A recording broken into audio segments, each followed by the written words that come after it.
YouTube channel के सभी दर्शकों को बीजेश परिवार की तरफ से प्यार भरी नमस्कार।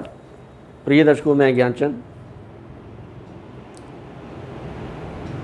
आज के वीडियो में मैं अपने किसी भी छोटे बड़े भाई बहन या अपने दर्शक को ये नहीं बोलूँगा कि आप मेरा वीडियो देखें या ना देखें, लेकिन आज मैं इतना ज़रूर कहूँगा कि आप सभी मेरा वीडियो ज़रूर देखें और शुरू से लेके आखिर तक देखें। जो मेरा वीडियो है आज का, वो आधारित है एक औरत की कहानी। आज सुनिए मेरी जुबानी। तो हम सुनते भी हैं 100% ये बात ठीक भी है कि एक औरत को घर की लक्ष्मी माना गया है। हर आदमी की उन्नति के पीछे एक औरत का हाथ। तो इसी औरत का आज के वीडियो में हम उसके बचपन से लेके बुढ़ापे तक बात करेंगे। तो जब किसी घर में एक गुड़िया पैदा हो जाती है, एक बच्ची पैदा हो जाती है, तो आस पड़ोस वाले रिश्तेदार सभी ऊपर से बधाई देने आते हैं। बड़ी खुशी की बात है, आपके घर में लक्ष्मी आई। भले बाद में कहें कि न कभी दादा ने कभी ना बाबा ने पैसा तक नहीं खर्च किया, लेकिन आज घर में खर्चा शुरू कि अब बिटिया बड़ी होगी, शादी करेंगे, ये करेंगे। तो जब वो बिटिया पैदा हो जाती है, तो जब वो 1-2 साल की होती है, फिर वो अपने घर के सभी मेंबर्स का, माँ बाप का, दादा दादी का, भाई बहनों का एक खिलौना बन जाती है। फिर वो जैसे जैसे बड़ी होती जाती है, जैसे 2.5-3 साल की होगी, तो एक अपने तरीके से वो सभी रिश्तों को मेंटेन कर लें। माँ का प्यार माँ के साथ, दादी का प्यार दादी के साथ, दादा का प्यार दादा के साथ, और बाप का प्यार बाप के साथ। अलग अलग तरीके से वो अपना प्यार करती है।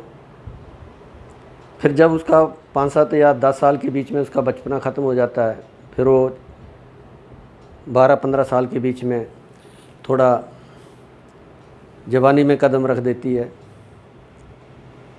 पढ़ती है, लिखती है। तो फिर उसके पश्चात जब वो 15-18 साल की हो जाती, माँ बाप के लिए थोड़ा एक फ़िक्र करने वाली बात कि अब हमारी बिटिया बड़ी होगी तो इसकी शादी भी करनी है। लेकिन आज की डेट में ये 18-20 से निकल के 22-24-25 साल तक भी एज ग्रुप चला गया है। तो जब ये कवारी होती है, तो लड़के और लड़की के बीच में फ़र्क इतना कि यदि 18 साल का लड़का और 18 साल की लड़की है, या 20 साल का लड़का है 20 साल की लड़की है, यदि आपकी बेटी घर पे है, कोई रिश्तेदार आता भी है, आस पड़ोस वाले आते हैं, बेटी आपकी घर में है, तो पूछेंगे बेटी आपकी घर पे है, तो सभी यही बोलेंगे संस्कारी माँ बाप की संस्कारी बेटी देखो घर में। आज के बच्चों के तो कुछ उल्टे ही शाप था। लेकिन उसी एज ग्रुप का 18-20 साल का लड़का घर में यदि आपको मिल जाता है और आस पड़ोस वाले या कोई रिश्तेदार आता है, तो कहते हैं कि देखो ये उम्र पढ़ने लिखने की, कमाने खाने की, ये घर पे लम्बा पड़ा हुआ है। तो बेटे और बेटी के बीच में इतना फ़र्क। लेकिन जब वो बेटी थोड़ा अपना कुंवारी होती है, उसकी शादी की बात चलती है, फिर जब वो कुंवारी होती है तो उसको कुंवारेपन के बीच में थोड़ा एक हमारे हरियाणा में गाना भी है कि वो लड़की अपने जिस लड़के के साथ उसका प्रेम प्रसंग होता है, उसके साथ वो गाना गाती है। और गाना बहुत मशहूर कि छाती ते लगा रही हो तवीज़ बना लूँ तैने। तवीज़ मतलब हमारे पहाड़ी में उसको जंतर कहते हैं। तो बाबा लोग देते थे कि यदि ये शरीर में डाले रखोगे तो आप किसी प्रकार का आपके ऊपर कोई बुरी नज़र या कोई जादू टोना नहीं चलेगा। तो तवीज़ उसको कहते हैं। जब वो लड़की शादी हो जाती है, वही लड़का वही लड़की, लेकिन शादी के बाद कुछ रिश्ते बदले। पहले कुंवारे थे अलग अलग छत के नीचे रहते थे। शादी के बाद एक छत के नीचे रहना शुरू हुए। फिर वही गाने के बोल बदल गए, तो वही लड़की फिर वही गाना गाती है कि छाती ते लगा रही हो वरना तमीज़ सिखा दूँगी तेने। वो लड़की ये कहती है कि अब शादी होगी हमारी, पहले वाली बात पहले थी, अब मेरी और तेरी शादी होगी है, तो अब तू मेरे हिसाब से चलियो। यदि तू माँ बाप की तरफ देखा भी तो फिर मैं तेरे को तमीज़ सिखा दूँगी। वो भी सच्ची है। वो इस करके कि 18-20 साल मैं अपने माँ बाप के पास रही, मैं उनको छोड़ के आ गई, तो अब मैं तेरे को क्यों अपने माँ बाप के साथ रहने दूँगी। मैं तेरे माँ बाप भी तेरे से छुड़ा दूँगी। तो भी अपना पूरा बदला ले लेती है। तो इसका जवानी से लेके शादी होने तक, फिर उसके कुछ दिनों में, कुछ सालों में धीरे धीरे करके वो शादी होने के पश्चात गृहस्थी में बंध जाते हैं, बच्चे पैदा हो जाते हैं, बच्चों को पालन पोषण में लग जाते हैं। फिर कुछ ऐसे 15-20 साल बच्चों को पालन पोषण करते करते करते 25-30 साल हो जाते हैं। फिर वही बच्चों की शादी करनी, उसी जिम्मा में पड़ गए। फिर वही बहू आगे सास बन जाती है। तो जनानी औरत नाम की चीज़ घर की हर समस्या को संभालने वाली, दूसरे के दुख दर्द को बांटने वाली,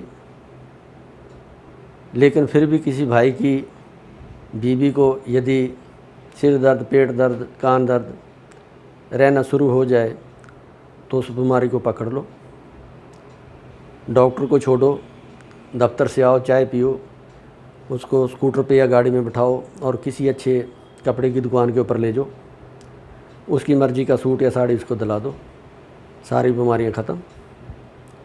यदि फिर ये बीमारी फिर 10-15 दिन में उभराए तो एक आधी बार फिर ले जाओ।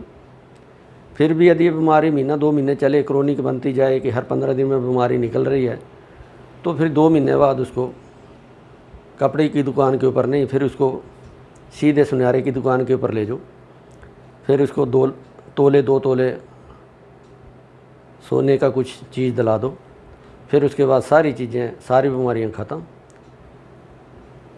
फिर उसके बाद आप अपना वीकली शेड्यूल घर पे बनाया करो, मंडे से लेके सैटरडे तक, संडे तक, कि हमने पहले 3 दिन ये करना है, सो मंगल को करना है, मंगलवार को कहीं बाहर नहीं खाना, नॉन वेज नहीं खाना क्योंकि मंगलवार हनुमान जी का दिन होता है, बुधवार को हम फलाने इसमें चलेंगे, बुधवार को शुक्र को करेंगे, शनिवार को हम फिर इंजॉय करने पिकनिक पे निकल जाएंगे, संडे को हम अपना फिर कहीं पे घर पे अपना नॉन वेज बना के इंजॉय करेंगे।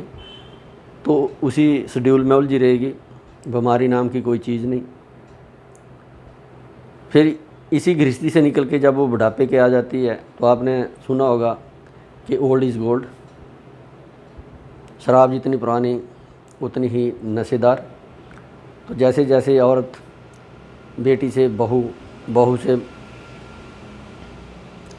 सास, सास से फिर बुढ़ापे में नानी दादी जब बन जाती है, तो आपने देखा होगा कि आप कभी भी एक आयुर्वेदिक नुस्खे वाली किताबें उठा लो तो उसमें नानी दादी के नुस्खे आते हैं। तो दुनिया भर की बीमारियां नानी दादी हमारे घर बैठी बैठी ठीक कर देती हैं। तो जनानी औरत जाति के बचपन से लेके बुढ़ापे तक तरह तरह के रोल। तो यदि ये औरत की एक कहानी जो आज सुनी आपने मेरी जुबानी, यदि ये वीडियो आपको अच्छा लगा तो आप इस मेरे वीडियो को लाइक करना और ज़्यादा से ज़्यादा शेयर करना। इन्हीं शुभकामनाओं के साथ मैं ज्ञानचंद, धन्यवाद, नमस्कार।